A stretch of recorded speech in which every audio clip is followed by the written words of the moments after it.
안녕하세요. 아이클레버 유학원의 신은수 대표입니다. 저희 지인들 중에서 중고등학생 자녀를 둔 부모님들이 질문을 되게 많이 하세요. 유학 상담 좀 해달라고. 왜 그런가 생각을 해봤더니 한국의 사교육비가 너무 많이 오는 거예요. 정말 그렇죠. 가까운 동네에 있는 영어학원만 가더라도 뭐 한 30만 원에서 50만 원. 좀 비싼 데 가면은 뭐 50만 원에서 대충 100만 원 훌쩍 넘어가는 영어학원들도 많으니까 비용이 너무 많이 들어가는 거죠. 이렇게 비용을 많이 들여도 사실 스카이가 보장되는 것도 아니고, 또 스카이를 나온다고 해가지고 인생이 보장되는 것도 아니니까 차라리 우리 아이를 미국에 일찍 보내서 영어도 좀 되게 잘하게 만들어주고 시야도 이렇게 확 트이게 해가지고 세상 보는 눈도 넓게 갖는 윤택한 인생을 살게 해주면 어떨까, 약간 이런 생각을 한다고 고민을 하시면서 저한테 문의를 많이 하시더라고요. 되게 맞는 생각이에요. 그죠? 좋은 생각인데, 제가 고등학교 가는 것에 대해서 이야기를 하다 보면 부모님들이 딱 막히는 부분이 하나 있어요. 그게 어딜까요? 오늘의 주제입니다. 기숙학교를 가야 되는 거야? 아니면 홈스테이 하는 학교를 가는 게 좋은 거야? 이 부분을 고민을 엄청 하세요. 자, 오늘은 왜 그런지 그 이야기를 한번 나눠보도록 하겠습니다. 결론부터 말씀드릴까요? 내 아이의 성격 있잖아요. 그리고 유학을 가려고 하는 그 목적이 있잖아요. 그 두 가지를 잘 한번 생각해 보면 거기에 답이 있어요. 기숙사형 학교가 굉장히 좋을 수도 있고, 또 한편으로는 홈스테이형 학교가 되게 좋을 수도 있다는 거죠. 먼저 기숙사형 학교는 우리가 뭐라고 부르죠? 보딩스쿨이라고 불러요. 홈스테이형 학교, 보딩스쿨이 아닌 학교는 데이스쿨이라고 불러요. 데이스쿨? 데이스쿨이 뭐지? 낯선 이름인데? 데이스쿨은 뭐냐면 아침에 등교를 했다가 오후에 하교를 하고 이 데이에만, 낮 동안에만 학교에 있는 학교들을 우리가 데이스쿨이라고 그래요. 뭔지 알겠죠? 그죠? 우리나라에 있는 대부분의 고등학교들 다 데이스쿨이잖아요. 미국도 마찬가지예요. 미국의 학교들은 대부분이 다 데이스쿨들이에요. 미국에 있는 모든 공립학교들은 거의 다 데이스쿨들이고요. 사립학교들도 대부분 데이스쿨이 많죠. 보딩스쿨이 그러고 보니까 되게 특이한 학교인 거잖아요. 그렇죠? 미국 사회에서 사실 보딩스쿨은 일반적인 학교들은 아니에요. 왜냐하면 미국 부모님들의 특성상 미성년자인 아이들을 집에서 멀리 떨어져 있는 기숙학교에 보내가지고 거기서 이렇게 숙식을 해결하면서 공부시키는 게 일반적인 문화는 아니에요. 미국에서는 미성년자를 진짜 어린 아이들처럼 봐요. 그러니까 우리가 영화나 드라마에서 이렇게 미국 고등학생들이 막 성인처럼 행동하고 성인처럼 말하고 이러는 거는 극 중에 있는 일이지, 실제로 미국 학교에 가보면 미국 고등학생들은 엄청 순진하고요, 순수하고 좀 어려요. 우리나라 학생들에 비해서 훨씬 어려요. 여학생들 화장도 거의 안 하거든요. 그러니까 집 주변에 이렇게 데이스쿨들이 되게 많단 말이에요. 되게 유명한 사립학교들이 그 지역마다 다 있기 때문에 특별하게 공부를 좀 시키고 싶어서 어떤 교육 방침에 의해서 내가 일반 공립학교보다는 사립학교에 우리 자녀들을 보내고 싶다 이렇게 생각하는 부모님들은 그냥 그런 데이스쿨을 보내지 집에서 멀리 떨어져 있는 보딩스쿨에다가 아이들 보내지 않는다는 거죠. 물론 이렇게 아이비리그나 진짜 최상위급 명문 대학교에 진학을 시킬 목적으로 입시 전략을 가지고선 모여드는 학교들이 있어요. 탑 랭킹에 들어가는 보딩스쿨들은 당연히 있는데, 그거는 당연히 그런 거죠. 우리나라도 그런 학교들 있잖아요.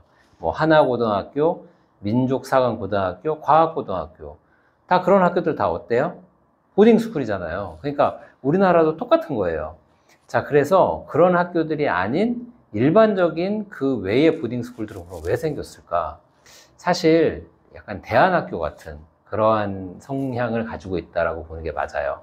전교생 숫자도 100명 내지 200명, 100명 안 되는 학교들도 되게 많거든요. 그러니까 되게 소규모로 운영되는 편이고, 종교적인 색채라든가 교육적인 철학을 딱 가지고 그렇게 학생들을 따로 잘 가르치려고 하는 그런 의미로 운영되는 보딩스쿨들이 좀 많고요. 그리고 제가 경험해본 바에 의하면 이 미국 부모님들 중에도 아빠, 엄마 양쪽 다 일 때문에 너무 바쁜 부모님들도 많아요.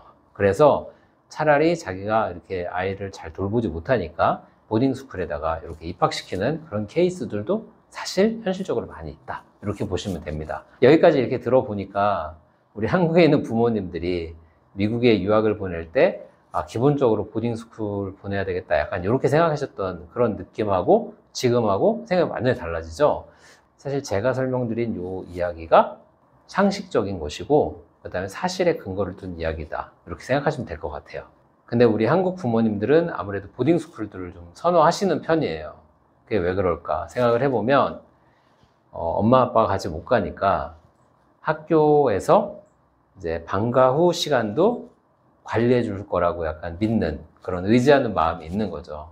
충분히 저도 이해를 합니다. 근데 진짜 그 숙소 하나 때문에 꼭 보딩스쿨을 가야 될까? 한번 우리가 진지하게 생각해 볼 필요가 있어요. 왜 그러냐면 일반적인 학교인 데이스쿨들이 훨씬 더 숫자도 많고 그 다음에 또 좋은 학교들도 훨씬 더 많거든요. 보딩스쿨이 뭐 전교생이 아까 말했던 것처럼 한 100명에서 200명 정도 된다고 그렇게 제가 말씀드렸잖아요. 근데 데이스쿨들은요 기본적으로 한 1000명 정도 되는 학교들이 아주 평균이에요. 그러니까 학교 규모가 굉장히 크죠. 조금 더 나가면 뭐 1500명, 2000명 이런 학교들도 굉장히 많고요. 캠퍼스를 딱 가보면은 우리나라의 대학교 수준인 학교들도 많이 있어요. 뭐 숫자가 많으면 그럼 다 좋은 거냐? 그렇게 말씀하시면은 객관적으로 숫자가 많으면 좋을 확률도 좀 높습니다. 왜 그러냐면 일단 좋은 선생님들이 많고요. 운동부 비롯해서 또 예술팀들, 뭐 문화팀들 이런 동아리들이 정말 많아요. 우리 아이가 가서 동아리 활동을 하려고 했을 때 어디를 들어갈까 고민할 수는 있지만 내가 하고 싶은 게 없어가지고 나빠하는 그런 일은 절대 없다는 거죠. 그리고 내가 막 동아리를 만들어도 돼요. 예를 들어서 딱정벌레 키우기 동아리 뭐 이런 거 막 만들어도 학교에서 다 지원을 해준다니까요. 그리고 진짜 프로리그 출신 그 운동 코치 선생님들 되게 많아요. 그래서 그 학교에서 운동 해가지고 거기서 뭐 애슬릿으로 그걸로 선발돼서 학교 대표로 뛰다가 정말 뭐 메이저리그나 뭐 NBA나 뭐 이런 데로 가는 혹은 뭐 국가대표 수영선수 나가는 그런 아이들도 많이 있거든요. 그러니까 이게 우리가 생각하는 차원하고 좀 다릅니다. 그래서 그런 학교들을 직접 가서 생활할 수 있는데 굳이 숙소 때문에 데이스쿨을 다 빼버릴 필요가 전혀 없는 거죠. 부모님들한테 여기까지 얘기하다 보면 부모님들이 대부분 다 그러세요. 정말 데이스쿨 너무 좋은데요? 너무 매력적이에요. 데이스쿨 보내고 싶네요. 근데 데이스쿨은 기숙사가 없으니까 홈스테이를 해야 되잖아요. 홈스테이를 진짜 믿을 수 있나요? 막 이렇게 질문을 하시는데 그거는 정말 데이스쿨의 현실을 모르셔서 그래요. 그 좋은 데이스쿨들은 사실 외국인 학생을 받으려고 학교를 운영하는 게 아니잖아요. 그러다 보니까 외국인 학교를 받는 숫자가 많지가 않아요. 그래서 외국인 학생들이 이렇게 들어오게 되면 일단은 그 학교 교사 혹은 교직원, 재학생 혹은 졸업생까지 이렇게 그 학교 안에 형성되어 있는 커뮤니티들이 있잖아요. 그 안에서 우리 학교에 외국인 학생이 왔는데 이러이러한 성격을 갖고 있고 약간 이런 특징이 있고 성별은 어떻고 국적은 어딘데 혹시 홈스테이를 하실 가정이 있나요? 이렇게 물어봐서 거기서 자원을 받는다니까요. 그래서 거기에 우선적으로 선발을 해서 그쪽에 배정을 해줍니다. 사실 생각해보세요. 선생님네 집에서 홈스테이를 한다. 기숙사보다 훨씬 낫지 않아요? 졸업생 가정에서 홈스테이를 한다? 재학생 가정에서 홈스테이를 한다? 너무 좋은 거 아닌가요? 일부러라도 그렇게 하고 싶어 할 것 같은데요.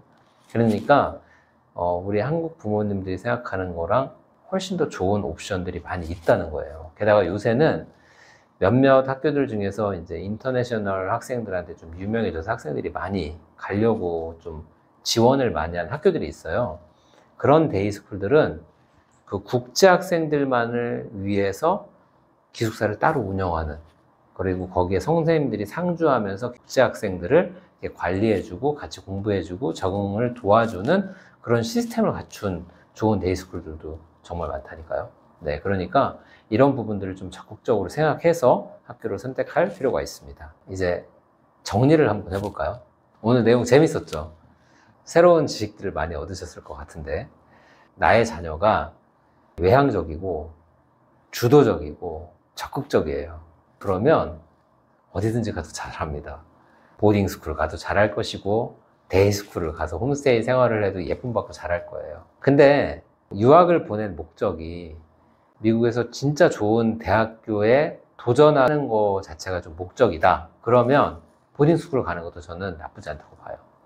왜 그러냐면 일단 학교에서 생활하는 시간 자체가 길고 규율에 의해서 이렇게 좀 통제를 받으면서 생활을 하다 보니까 좀 긴장감 있게 생활을 하잖아요. 아무래도 공부하는 데는 그게 좀 도움이 될 것 같아요. 그런데 만약에 자녀가 인간관계를 너무너무 잘하고 그런 걸 좋아하는 성격이고 호기심이 굉장히 많고 다양한 곳에 이렇게 도전해보고 싶어 하고 만약에 이러면 진짜 데이스쿨 가시는 게 좋을 것 같아요. 왜냐하면 좀 큰 데이스쿨에 가면 정말 다양한 선생님들도 많고 뭐 헐리우드 배우 출신 선생님 혹은 브로드웨이에서 뮤지컬을 연출했었던 선생님, 미술했었던 선생님, 음악가였던 선생님 또 멋진 대학에서 이렇게 뭐 박사과정으로 했었던 학업을 가르치는 선생님 정말 다양하거든요.